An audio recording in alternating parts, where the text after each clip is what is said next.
penderita HIV itu seperti kalau kita gambarkan adalah seperti fenomena gunung es. Jadi yang fenomena gunung es itu puncaknya itu kelihatan di atas, tapi sebetulnya di bawahnya itu adalah banyak. Yang sudah kita temukan itu baru puncaknya, baru sedikit yang kita temukan, padahal kasus di bawah itu banyak sekali yang tidak terdeteksi. Besar sekali kalau pengaruh LSM ya. Seperti kita lihat mereka-mereka yang istilahnya kita sebut dengan kelompok yang beresiko tinggi. Kelompok beresiko tinggi itu untuk kita mendekati mereka itu nggak gampang. Mereka itu biasanya agak tertutup, apalagi dengan misalnya dengan tenaga kesehatan. Mereka baru melihat kita aja mereka kayaknya sudah anti dulu. Tapi kalau pendekatan dengan LSM, mereka pendekatannya secara personal gitu ya, pendekatan dan lebih gampang. Biasanya LSM ini lebih gampang menarik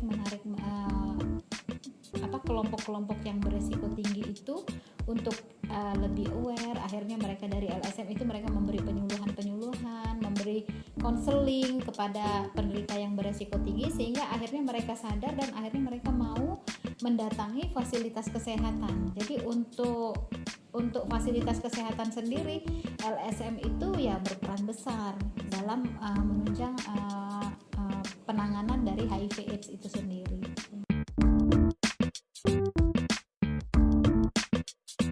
Biasanya kendala mereka itu adalah dalam mendekati kelompok-kelompok resiko tinggi itu sendiri. Di situ. Jadi di situ butuh kepercayaan, trust dulu yang kita bina sebetulnya.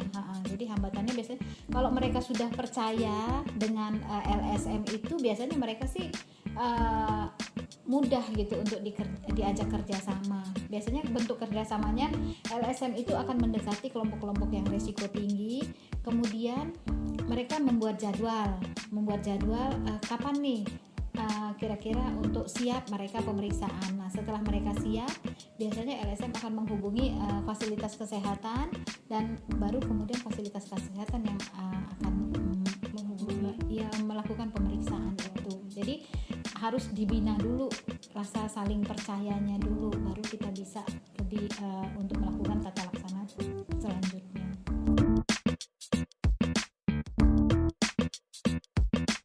Kalau dari kita itu yang perlu kita tanamkan bahwa penderita HIV itu adalah keluarga kita semua ya.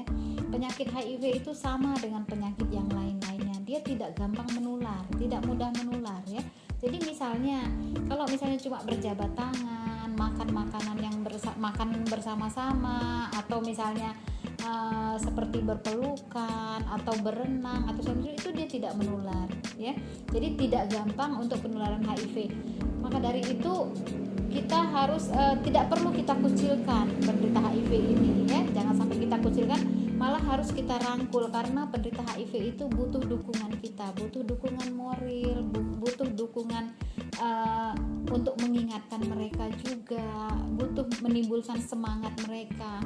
Itu yang sangat dibutuhkan oleh penderita HIV itu. Jadi marilah kita rangkul mereka, jangan kita mengucilkan mereka, itu akan makin membuat mereka lebih terpuruk lagi.